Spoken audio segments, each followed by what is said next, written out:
Antes de empezar, yo también quiero dar las gracias, porque cuando vine por primera vez a Colombia hace 10 años, justamente de la mano de una lectura, me cambió la manera de mirar la lectura, los libros y la promoción de la lectura.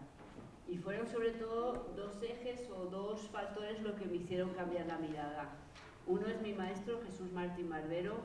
Yo no podría decir lo que digo ahora sin haber estado trabajando con él y aprendiendo de él como aprendo cada día.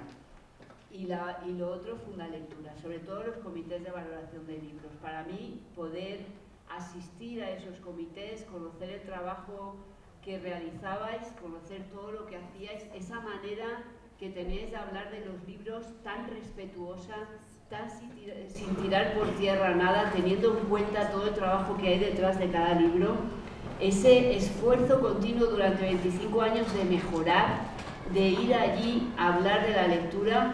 Allá donde voy hablo del trabajo que están realizando porque es un ejemplo para todos y yo digo que yo aprendí muchísimo, mucho. Por eso para mí, cuando hace un año Fundalectura se planteó que tenía un reto para la lectura y un reto para Colombia y era empezar a considerar el libro digital. El hecho que me convidaran otra vez a formar parte de la investigación, pues ha sido un placer, francamente, estar aquí viendo todo lo que hacen, analizando los datos, que es lo que más me gusta del mundo intelectual, analizar datos. Revisar todo lo que hacen y todo lo que estamos aprendiendo es una oportunidad que es única, así que gracias. Dicho esto, vamos a empezar a trabajar. Bueno, vamos a continuar trabajando porque no dejamos de trabajar. ¿Qué les vamos a mostrar? Ni una sola respuesta. Silvia ya lo dijo ayer.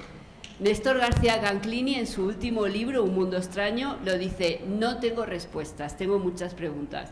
Nosotros tenemos muchas preguntas, muchas dudas, muchas. Esta mañana, cuando les presentemos los criterios que hemos empezado a elaborar, Janet decía en el PowerPoint, esto lo teníamos que cambiar de aquí a acá. Digo, no cambies más, no puedo más. Vamos a mostrar lo que tenemos y vamos a hablar con ustedes, a establecer un diálogo. No les vamos a presentar un trabajo acabado. Los comités de selección de valoración de libros de Fundalectura, cuando nosotros iniciamos la investigación, hace 5 años, ¿no? Sí. Desde el 2009, en 2009 se publicó el libro. 2 años antes. 2 años antes, en el 2007, empezamos la investigación sobre los criterios de valoración que usaban los comités de valoración de libros, los que usaban ustedes. Llevaban 20 años trabajando sobre este tema, 20 años trabajando, que se dice pronto, y tenemos todo el material porque estaba allí todo archivado, las fichas, teníamos cantidad de material para empezar a trabajar. Los comités de selección del libro digital han empezado recién, hace un año solo. Además, así como antes teníamos toda una larga investigación sobre el libro literario, el libro de conocimientos, hay poco y lo que hay nos marea muchas veces, nos crea mucha inseguridad porque siempre hay una palabra nueva. Anoche recuerdo que entré otra vez a ver un vídeo sobre el libro digital, algún término que se nos ha olvidado, habrá algo más. Por lo tanto, lo que vemos es que todavía estamos en un mundo desconocido para nosotros, para todos, en un mundo en el que dentro del libro digital tanto entendemos un PDF como un PDF que puedes subrayar o que puedes seleccionar una palabra y buscar un término que ha aparecido previamente o poner un comentario, de ahí hasta algo que no sabemos bien, si es un libro o es un juego. Por lo tanto, imagínense la cantidad de variedad que tenemos que plantearnos para trabajar sobre eso. Sí que hay una cosa que vamos a repetir y repetir y repetir. No somos tecnólogos, no somos informáticos, somos docentes, somos bibliotecarios. No nos interesa la herramienta, nos interesa la lectura, el libro. Y lo que queremos es entender cómo esa tecnología nos ayuda a enriquecer más esa lectura. Por lo tanto, nuestra preocupación no es el último invento, no es la última app, nuestra preocupación es el lector y cómo enriquecerlo, como ciudadano y como ser humano, como futuro colombiano con todos sus derechos y obligaciones. Ese es el sentido. Dicho esto, vamos a ver de dónde partimos. Nosotros partimos de las investigaciones sobre criterios de valoración que ya hay, que afortunadamente ya hay bastantes. Cuando las iniciamos en el 2007 no había muchas. Se han ido enriqueciendo todas estas. Partimos de esas, sobre el libro en general.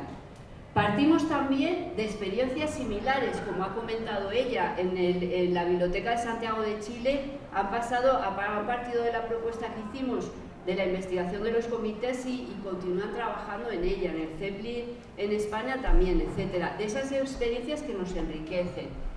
Partimos de la experiencia de Fundalectura, de sus comités de valoración de libros y de todo lo que han trabajado sobre el libro papel.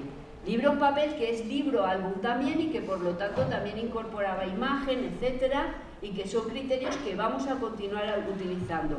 Porque lo que queremos es hacer un puente entre lo que se está haciendo. Aquí no queremos romper nada, lo que queremos es continuar y ver estas nuevas posibilidades del libro digital que añade. Y luego, obviamente, de la práctica actual de Fundalectura sobre criterios de valoración del libro digital. De esos 4 patas importantes es de las que partimos. Queremos invitarlos a una actividad muy sencilla, muy corta, pero que realmente nos va también a nosotros continuar con el trabajo.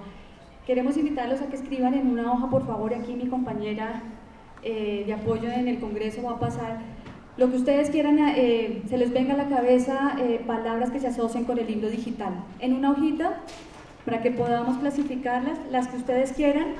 Luego nosotros hacemos un pequeño ejercicio acá y también va a ser, digamos, un insumo para seguir trabajando nuestra investigación. Entonces el que tenga la hojita va levantando la mano y mi compañera de apoyo va a recoger las hojitas.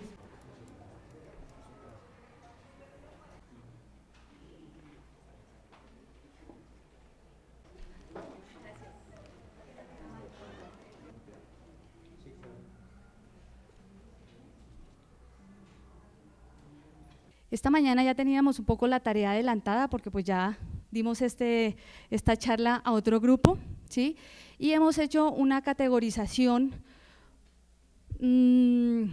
pues todavía no tiene título, la verdad es que no sabría yo qué ponerle todavía, ni no sé si Gemma, todavía no tiene título este cuadro, pero lo que sí hemos visto es que en el primer apartado tenemos formatos donde se archivan los libros y están este tipo de formatos como el Word, el TXT, el PDF, el EPUB, ¿cierto?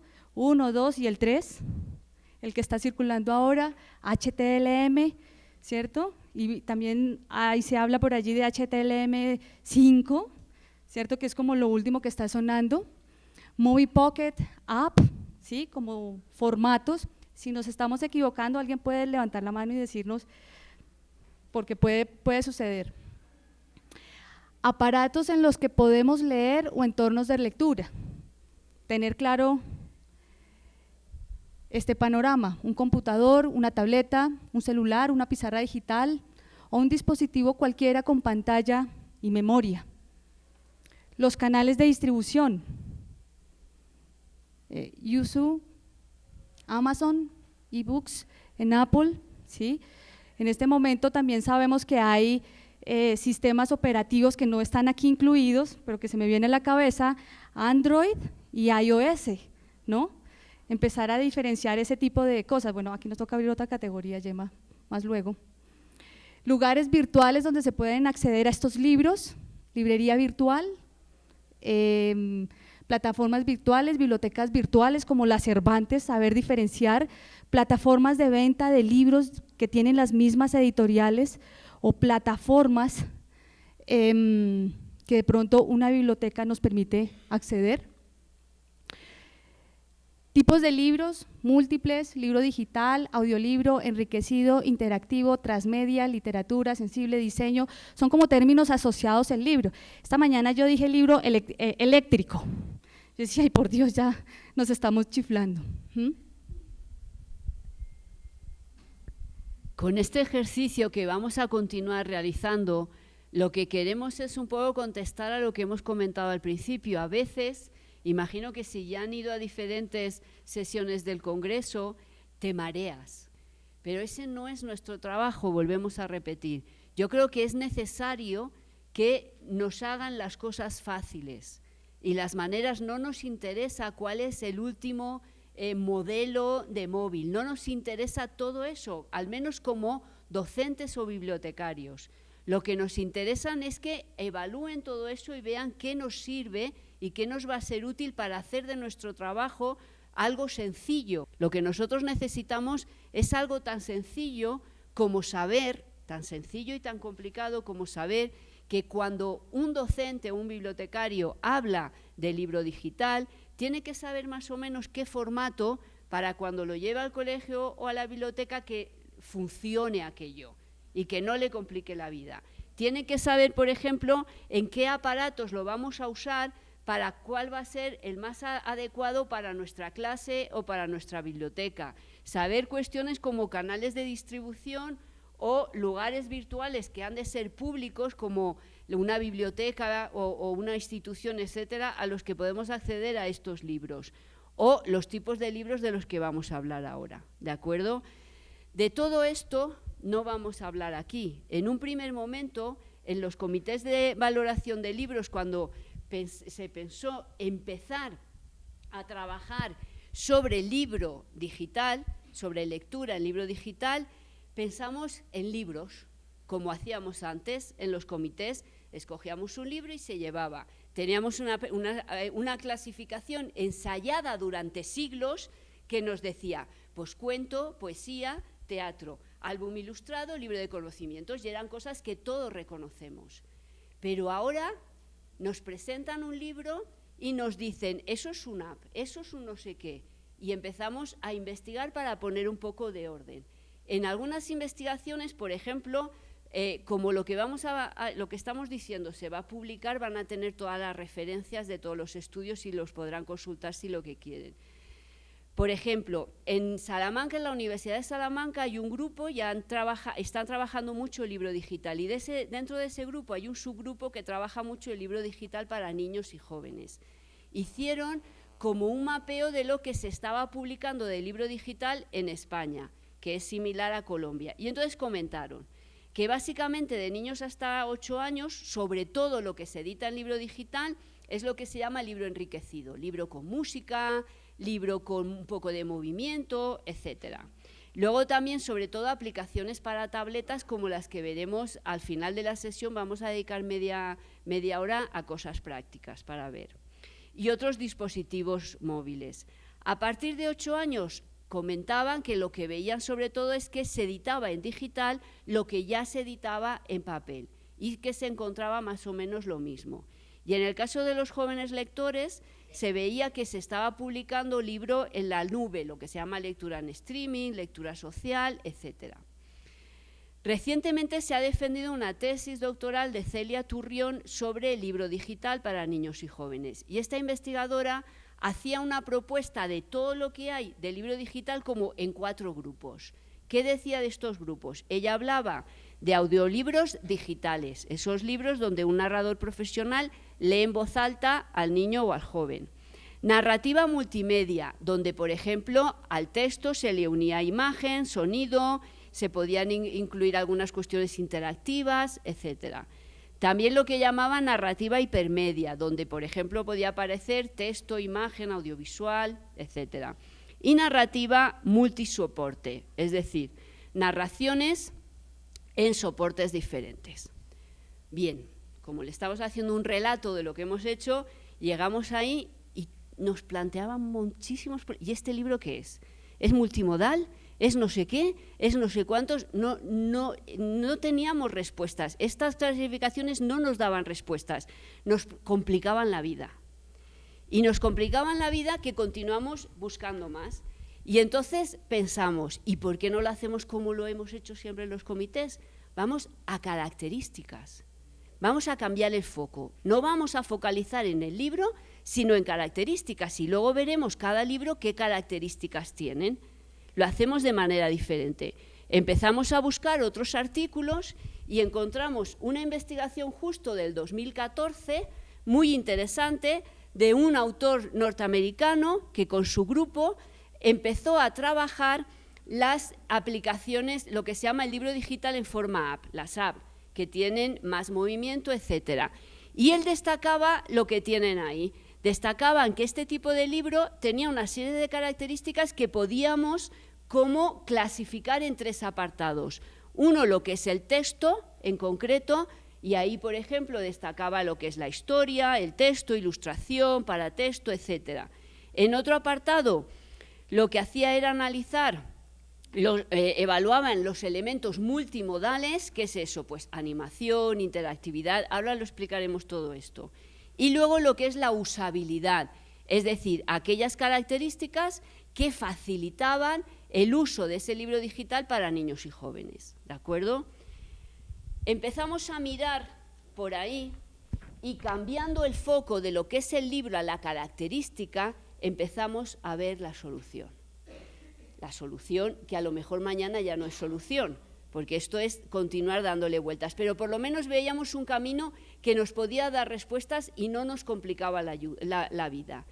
Entonces empezamos a pensar con los criterios que en los comités se habían barajado y sí que vimos que con los criterios que se habían barajado junto con la propuesta de Meyers, nosotros podíamos plantear nuestra mirada sobre el libro digital iba a focalizar la atención en 4 aspectos. El central porque volvemos a repetir, desde Fundalectura como responsabilidad para evaluar y valorar libros para la escuela y la biblioteca, buscamos buenas lecturas, de la misma manera que lo hicimos en papel. En este sentido, el foco siempre serán los contenidos, siempre. Y luego hablaremos de recursos de formato, hablaremos de usabilidad y hablaremos de diseño y edición, características, todas ellas por ahí.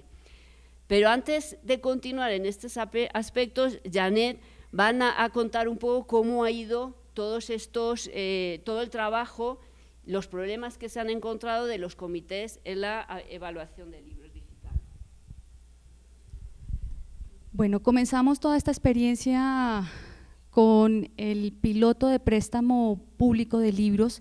Esto lo hicimos a través de un préstamo que nos hizo Odilo TK.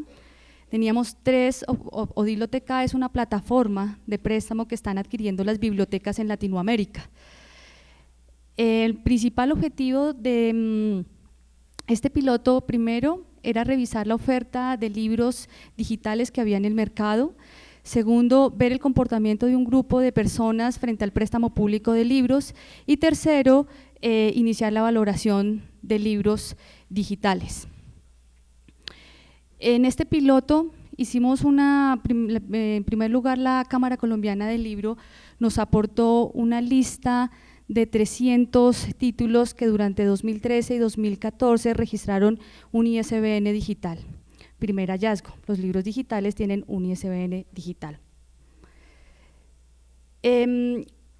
Luego hicimos una convocatoria con los editores, escribimos a 140 proveedores de libros y de ellos 13 nos dijeron queremos estar allí con ese piloto. Nos enviaron alrededor de 74 muestras de libros y Odilo TK nos suministró 30 y pico más, lo que configuró una oferta de más o menos unos 147 libros para niños, jóvenes y adultos. Al tiempo se inscribieron en este piloto 10 evaluadores que iban a revisar, bueno, primero desde esta perspectiva cómo se acceden a estos libros y segundo, qué nos están ofreciendo. La conclusión es que la mayoría de libros ya los habíamos revisado en el comité y el formato PDF y EPUB, que es lo que permitía esta plataforma, pues realmente pues no se aleja mucho del impreso, salvo por ciertos recursos de pasar la página, agrandar la letra, subrayar, etcétera. Otro trabajo que hicimos paralelamente fue iniciar durante septiembre, octubre y noviembre sesiones puntuales con algunas muestras de libros que nos suministraron algunos editores. Nosotros en Fundalectura tenemos martes, miércoles y jueves reuniones de 4 a 6 de la tarde y durante una semana revisábamos el mismo grupo, el mismo libro, un día, otro día, otro día, y en cada sesión hicimos grabaciones, montamos una pantalla de videobin y empezamos a revisar estas muestras. Un poco complejo porque no teníamos ningún discurso tecnológico acerca de los libros, por eso una de las conclusiones que tenemos, o más bien conclusiones no, un hallazgo con el que podemos iniciar esta investigación, perdón, es que naturalmente partimos de los contenidos porque estamos acostumbrados a mirar los contenidos y los recursos no nos desvían del trabajo, al contrario, es cuando más tenemos que examinarlos. El otro trabajo, bueno, en los comités de valoración, muy tímidamente empezamos a ver cómo se llamara, porque en ese momento no teníamos el discurso, ¿no? La voz se suena muy monótona, ¿no? Era muy difícil encontrar, digamos, dónde pinchar y qué hacer. Creo que lo primero que hacíamos era buscar a lo largo de la página intuitivamente qué había que hacer, ¿no? Seguramente como los niños pequeños, transitar a lo largo de la página para saber exactamente qué es lo que me quiere decir ese libro, qué es lo que quiere transmitir este libro al lector. Trabajamos varias muestras y las repetimos y ya cuando hicimos 10 sesiones, en la sexta sesión regresábamos al libro y todavía le encontrábamos cosas por descubrir. Realmente fue fascinante esta propuesta. Paralelamente, trabajamos un equipo de la Fundación en la edición de 5 publicaciones digitales del ICBF. Estos volantes que están allí, ustedes pueden acceder a esos materiales con su celular y los pueden bajar a su iPad, su teléfono celular, como ustedes lo deseen. Y pudimos ver también cómo se hacen estos libros desde el otro lado, las complejidades en la programación, el poner las voces en estos libros fue un trabajo en el que nuestro subdirector legal y financiero tuvo que involucrarse, irse a un estudio. Primero conseguimos promotores de lectura de nuestros proyectos que hicieron las voces, luego nos dimos cuenta que no funcionaban, entonces tuvimos que acudir a voces profesionales con nuestro subdirector que también tiene conocimiento sobre teatro para poder lograr unas voces un poco más universales para este tipo de libros. También fue un aprendizaje duro porque el ICBF, que es una entidad estatal y las entidades estatales tienen aquí unos ritmos demasiado vertiginosos, entonces todo era contra el tiempo. Un equipo de profesionales en la editorial que estaba haciendo, una editora en cabeza y un equipo en Fundalectura que validaba cada uno de los procesos y de la arquitectura que presentaba cada libro. Bueno, eso digamos que en suma nos permitió como configurar un trabajo para empezar, bueno, aquí vamos a sistematizar el trabajo y a partir de lo que dice Meyers, que es la investigación que Gemma les acaba de presentar, también tuvimos un hallazgo, y es que este equipo de investigadores lo está haciendo y está en la misma fase que estamos nosotros, en preguntarse qué es primero, qué evalúo el recurso, evalúo la historia, evalúo la usabilidad, qué es primero, ¿no? Nosotros no lo tenemos todavía claro, ¿sí? Pero intuimos que en la historia o en una propuesta de libro informativo es cómo unos recursos van a apoyar esa historia, la van a enriquecer y la van a expandir. Esa es nuestra primera hipótesis, no sé si está bien formulada, pero realmente por allí iremos transitando. Meyers, lo interesante del trabajo de Meyers, que además también nos ilumina, y es los investigadores adaptan la ecología del libro. No lo voy a profundizar porque por ahí también tenemos que encaminar nuestra investigación a partir de la semiótica visual. Hacen una ecología del libro. Lewis es un autor, luego lo citaremos dentro de la bibliografía de este trabajo también, un trabajo que hizo en el 2001 y se denomina Ecología del Libro, que hace Meyers y su equipo. Adaptan esa ecología del libro ilustrado, libro impreso, ¿sí? Y proponen esta nueva estructura que hizo Gemma en la diapositiva anterior. ¿Qué hicimos nosotros? A partir de los datos recogidos de los comités, la experiencia del piloto, las sesiones que hicimos de valoración de libros, también hicimos nuestra adaptación y tenemos esta por ahora. Como ha dicho Janet, nosotros no somos empresarios, somos docentes, somos bibliotecarios y lo que queremos son buenos libros. No nos vamos a cansar de repetirlo porque no nos podemos salir de ese camino. Y como ha dicho ella, la hipótesis de partida para revisar los criterios siempre son los contenidos, siempre, el tipo de lectura que se propone. Si son los contenidos, como ven, para el resto de características, hemos puesto siempre flechas relacionadas con los contenidos. Vamos a poner un ejemplo rápido porque no, lo que sí que queremos es hacer 4 prácticas. Hemos grabado a 3 niños interaccionando con de diferentes edades con libros y queremos analizar qué es lo que hacen entre todos y observar cómo utilizan estos libros porque es la mejor manera de verlo. De hecho, comentábamos a raíz de preparar este taller, comentamos que estaría muy bien que una de las novedades que se incorporará será que se van a llevar a los comités de valoración de libros niños, para que ellos allí interaccionen con los mismos libros que previamente el comité ha analizado y para contrastar lo que el comité ha analizado con lo que los niños hagan. Y los adultos lo que haremos será mirar y analizar lo que ellos hacen para a partir de ahí extraer datos. Bueno, sobre los contenidos, por ejemplo, ya sabemos bastante cómo hacerlo porque llevamos mucho tiempo a hacerlo.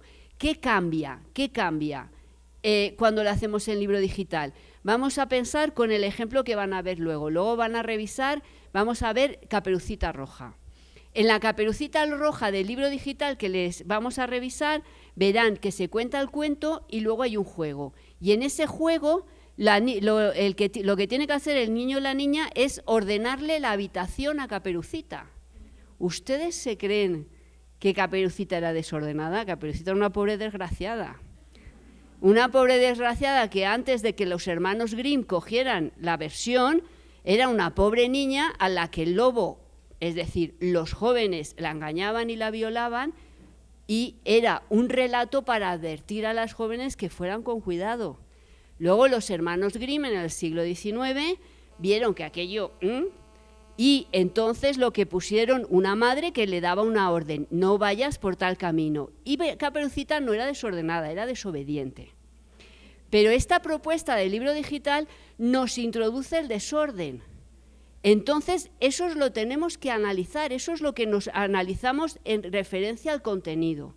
Si analizamos personajes, en el álbum ilustrado ya estábamos analizando lo que decía el personaje, el narrador, cómo hablaba, pero también incorporábamos aquella información que nos daba la imagen con el libro ilustrado. Ahora, ¿qué vamos a analizar? Tendremos que incorporar las voces, tenemos que incorporar qué hace ese niño en el libro ilustrado y qué puede hacer, porque a veces nos encontramos con libro digital en el cual el que se mueve es el personaje secundario, no es el principal. ¿Eso altera la historia? Esas son las nuevas preguntas que nos surgen cuando vamos a hacer una valoración del libro digital. Bueno, queremos aclarar primero que las muestras y el material que hemos preparado con libros no pretendemos establecer cánones de calidad, sino cómo funcionan los recursos. O sea, no estamos evaluando si este es bueno, este es malo, sino que es una muestra donde vamos a poder apreciar de lo que, los elementos que estamos proponiendo.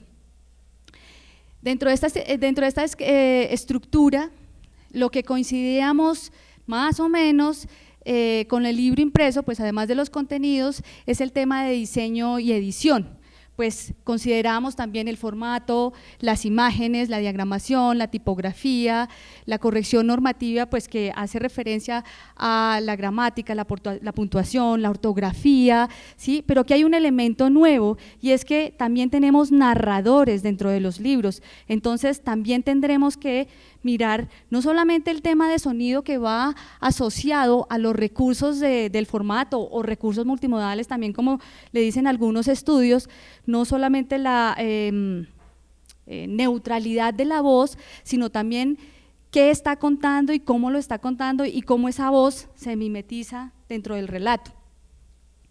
Y los créditos, que son las páginas legales, también tienen una forma de presentarse y están en unos lugares muy distintos del libro impreso. Ustedes abren un libro impreso y en las primeras páginas encuentran la página legal del libro, ¿cierto? O al final, aquí hay, de acuerdo, digamos, al diseño y a la arquitectura de información que se haya diseñado, tendrá un lugar dentro de todo el mapa o dentro de todo el menú. Los elementos, aquí tenemos que hacer, perdónenme, me devuelvo, en diseño y edición tendremos que hacer adaptación de esos criterios, ¿cierto?, del impreso al digital, con un lenguaje muy puntual y unas formas, un discurso al que debemos adherirnos. Como recursos nuevos están los recursos del formato, las animaciones, la interactividad, el sonido que lleva no solamente las voces que narran, que si son para un personaje o son para el narrador, también habrá música de fondo. Yo no sé si alguno de ustedes asistió a la conferencia de Lizardo Carvajal, ellos han diseñado un mapa emocional, pues ellos lo diseñan, nosotros desde la barrera del mediador o desde el lado del mediador tendremos que ver a lo largo de una historia cómo funciona ese mapa y si es correspondiente con esos momentos de tensión o de emoción o de sensibilidad que tiene el libro, ¿sí? Entonces son los dos lados del mismo tema, las dos miradas del mismo tema frente a un libro electrónico. Y también tenemos la incorporación de videos, por ahora los hemos visto en libros informativos y cuyo objetivo es profundizar o dar un ángulo distinto a la información que tiene un hilo conductor dentro de la propuesta. El tema que más nos ha costado trabajo es el tema de usabilidad, primero porque toda la terminología está dada para las páginas web, ¿sí? Entonces, si bien hay bastantes estudios, no solamente recientes, sino que datan del 82, es decir, con la aparición de las máquinas y que se ha venido adaptando, entonces, y ha venido evolucionando la terminología, pero digamos en términos de libro electrónico desconfigura un poco, nos confunde, ¿sí? Y hay que hacer allí también un tema de adaptar este lenguaje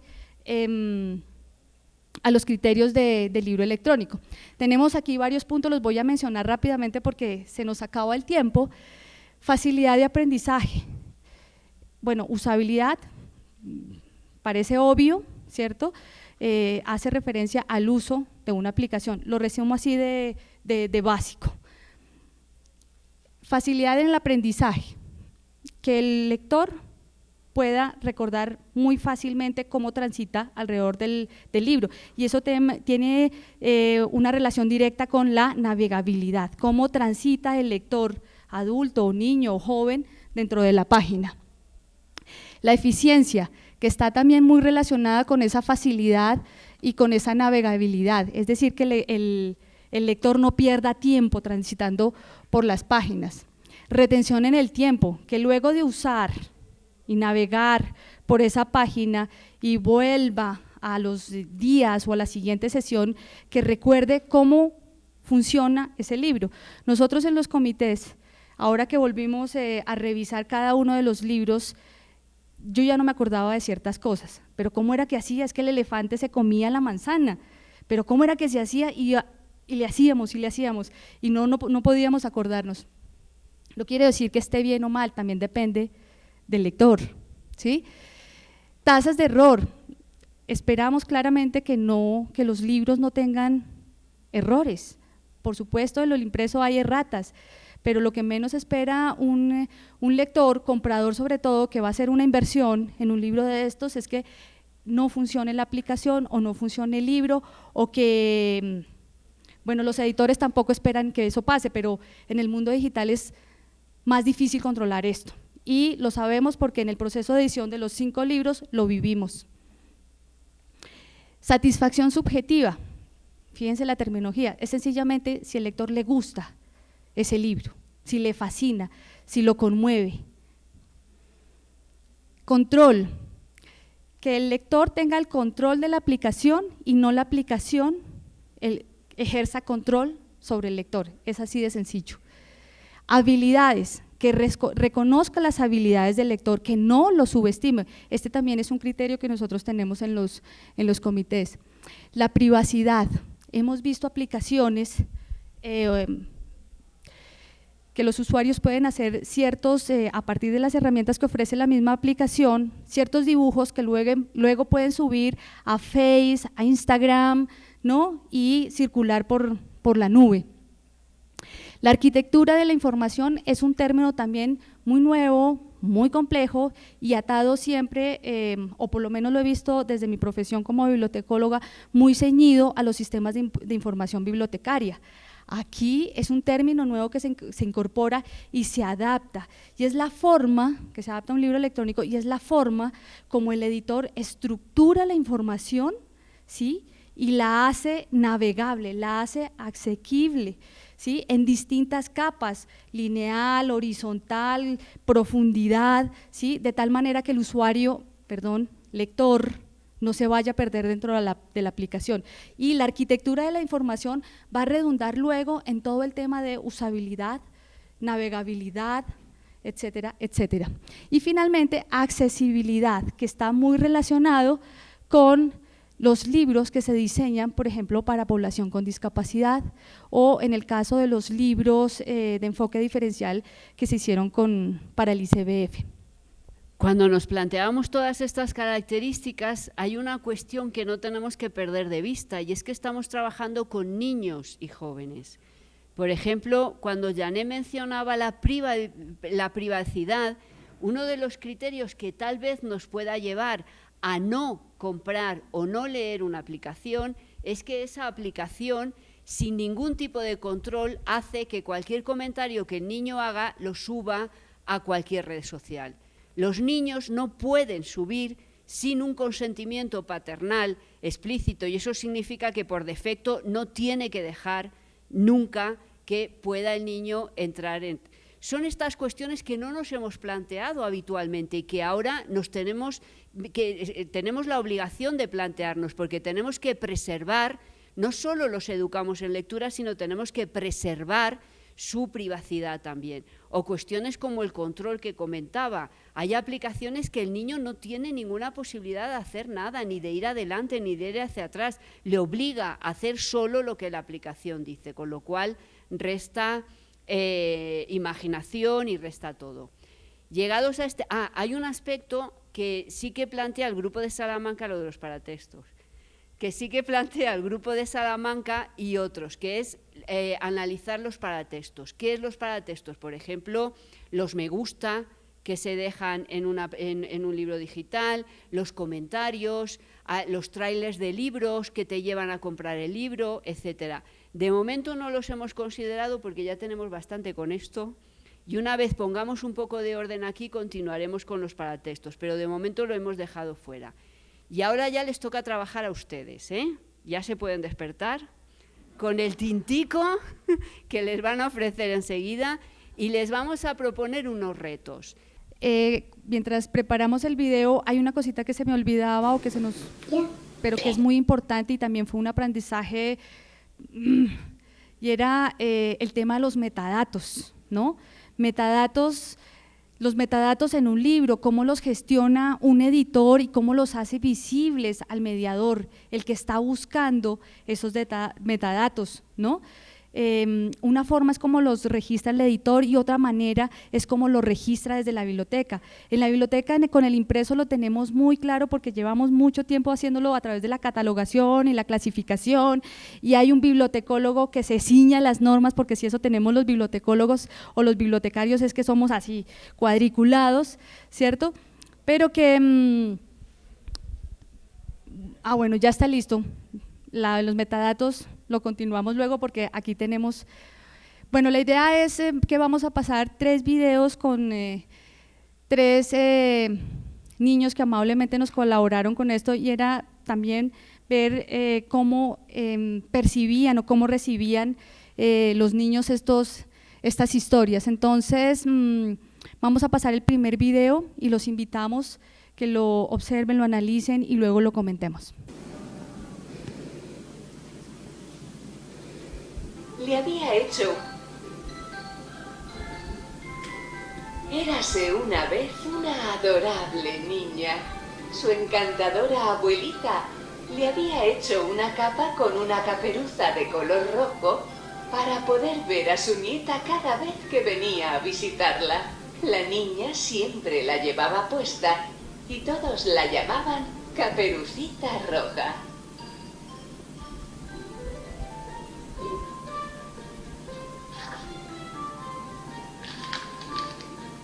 Ayudemos a Caperucita Roja a ordenar su habitación. Pon la ropa en la cesta de la colada.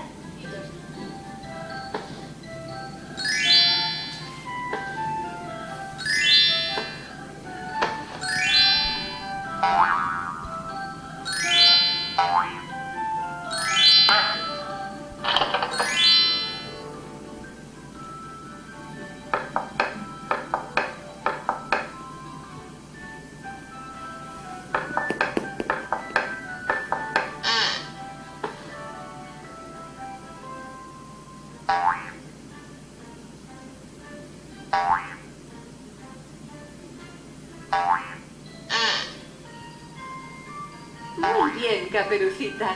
Tu habitación está reluciente.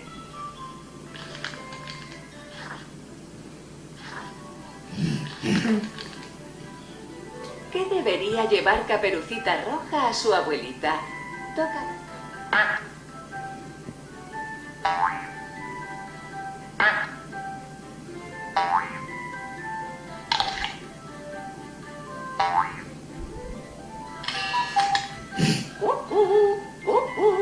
¡Qué cesta tan bonita! Es hora de ir junto a la abuelita.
A mí digamos que me inquieta es la manera como el niño lee, y realmente sí lo que le preocupa es resolver el problema de la historia, pero lo que le preocupa es la interacción.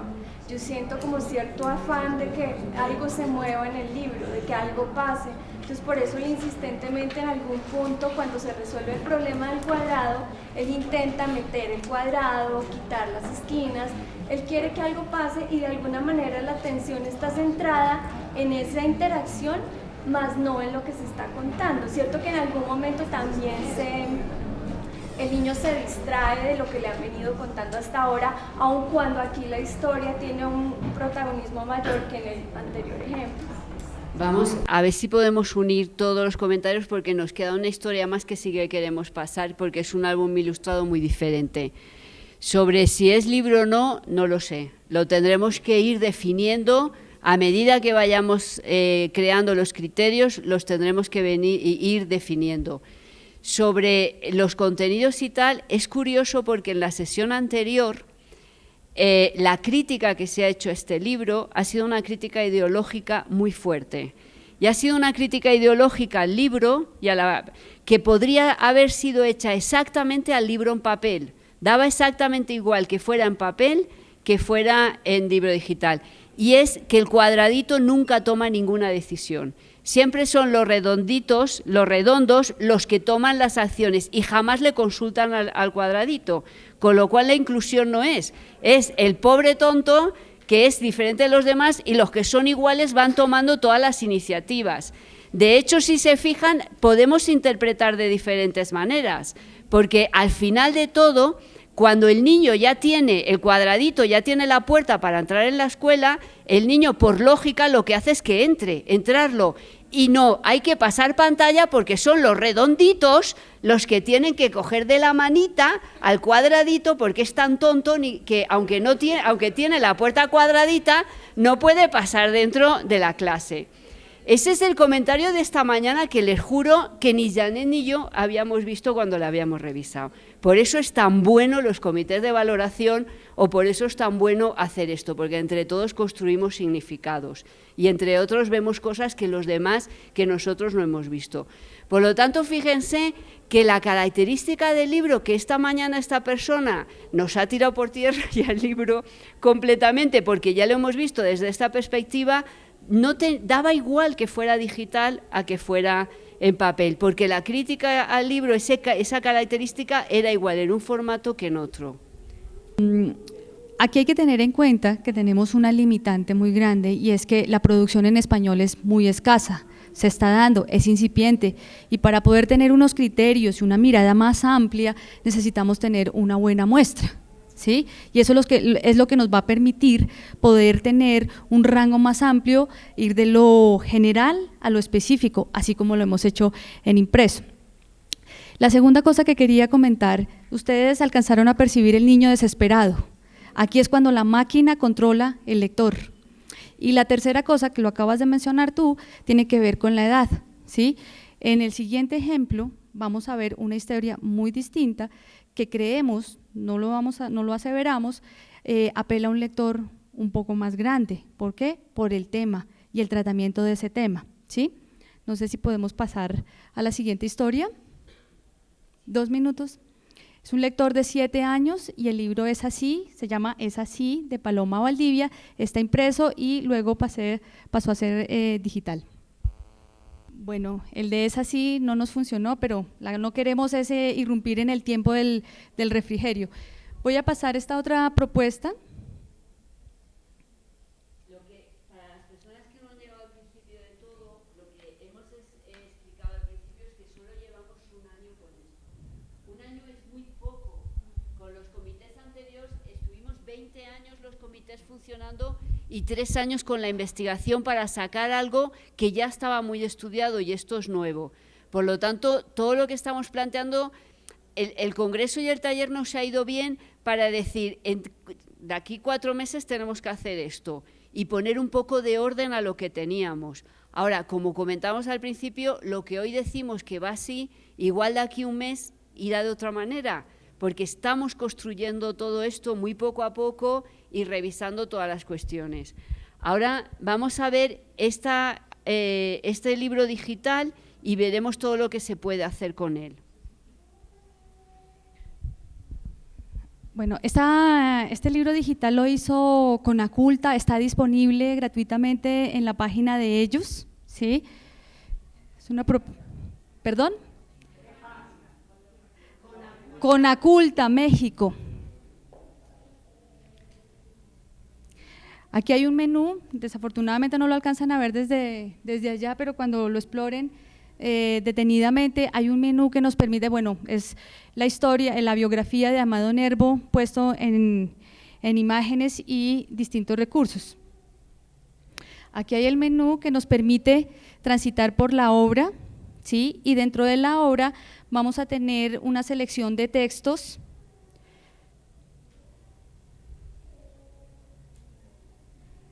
¿sí? En el cual pues el lector, calculamos o creemos que el lector de este libro puede estar desde los 12 años en adelante, desde los 15 años en adelante. No lo hemos todavía, a ver, vuelvo a la…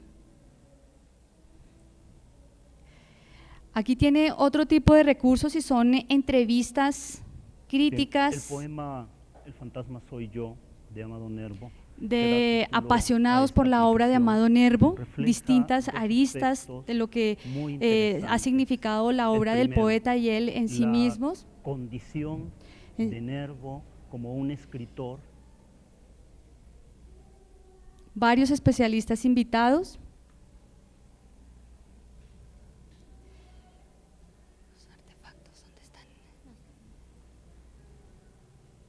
Aquí hay una galería de imágenes y recursos. Aquí, por ejemplo, fíjense, este es el estudio de Amado Nervo, esto en programación, no sé si será Go Motion, Stop Motion, Go Motion, puede ser, pero es un estilo de programación muy, muy sofisticado.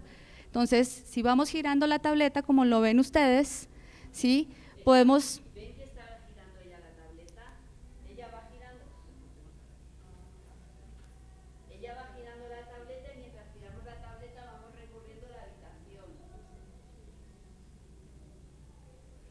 Esto es muy sofisticado en programación. Hay otro recurso que tiene, ahora sí les estamos mostrando los espejitos, pero luego ustedes tendrán tiempo de ver eso, pero no dejan de ser fascinantes, o sea, en conjunto, ¿sí? Pueden ser recursos que seducen al lector.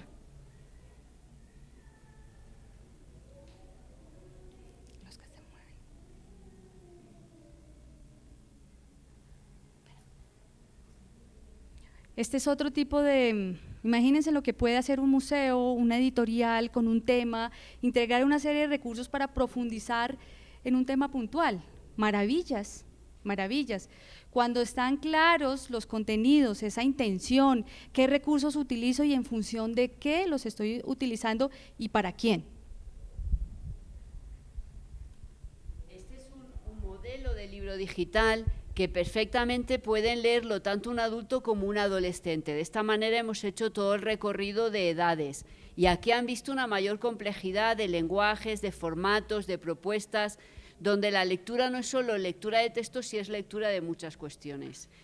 Con esto acabamos porque no queremos restarles ni un minuto, agradecerles que hayan venido y convidarles a venir a los comités a ayudarnos a continuar y a construir conocimiento que nos ayude a hacer de Colombia un país de lectores.